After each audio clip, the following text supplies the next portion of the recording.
Hi, I'm Sean Massey, and this is my individual internal analysis. So I know some of us have been given some God-given gifts, and we know about them a lot, so I'm going to talk about mine real quick. First off, I have leadership. So I've always been a very good leader throughout my life. Even when it comes to this class, as soon as we had a group and we talked about our DISC profiles, the number one that I had was dominance. So immediately I used that to explain why I'd be a good leader. And then from then on out, I was the leader of the group. I planned meetings, I helped give people jobs, and I made sure that everybody stayed on top of things throughout the class. And it worked out really well, and I didn't necessarily have to work on that while I was in this class. So that was just something I've always kind of had. And then problem solving and conscientiousness. So problem solving, I've always been a good problem solver my whole life, especially at work. I work at Chick-fil-A. So when I'm bagging orders and I have somebody run up to me and say, hey, this order was wrong, so I got to help them while still staying on top of these orders and all that kind of stuff. Maybe a headset goes down. I just have to work with it as the day goes on. And then conscientiousness, just looking into the future, understanding what I have to do and planning to make sure I get that done. And then the negative work habit is the one that none of us like. So I obviously have a big one is going to be idealism. So that might not sound like a problem, but sometimes I can get a little too idealistic. So I can think that I want to have all A's or all hundreds while still working 42 hours and hanging out with my friends and all this kind of stuff. It's not going to happen, right? So sometimes I have to get into the realism of the situation and realize I'm not going to be able to get an A in certain classes and still work as much as I am unless I change something about what I'm doing. So sometimes my idealism can get in the way of that. And then also I have laziness and procrastination. So that's always a problem for, I feel like, most of us. I have procrastination. I do it all the time, even with this class especially. But I really am working on that. And it can be a big problem because the more you procrastinate, the more stress that gets thrown on it. And I definitely have felt that stress myself. So it'd be great if I can get rid of that. And then distracting myself. So that's more something for work.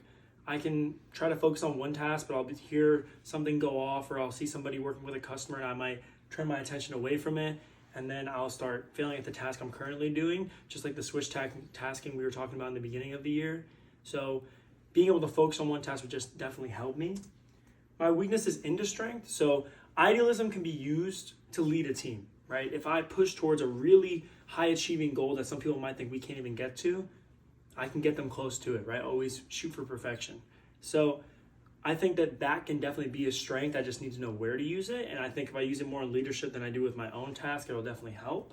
Then with laziness and procrastination, laziness can be redirected. So if I'm just working on stuff I'm more passionate about, or I just force myself to go through with it because of my kind of problem solving, that'll definitely help me mitigate that.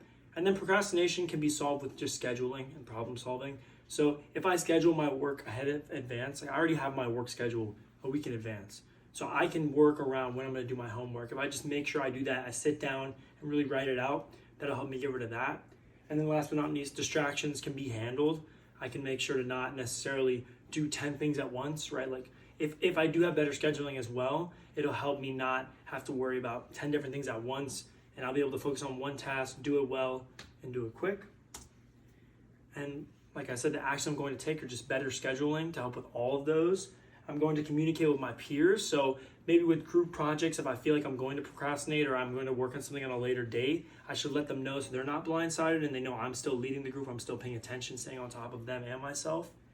And then the problem solving, like I said, like that action is going to help me so much with all of my problems because no matter what, I need to be able to work on the fly. I can plan as much as I want, but some things just aren't going to work out. Maybe an assignment's due date gets changed, or maybe I have to come into work because something happened.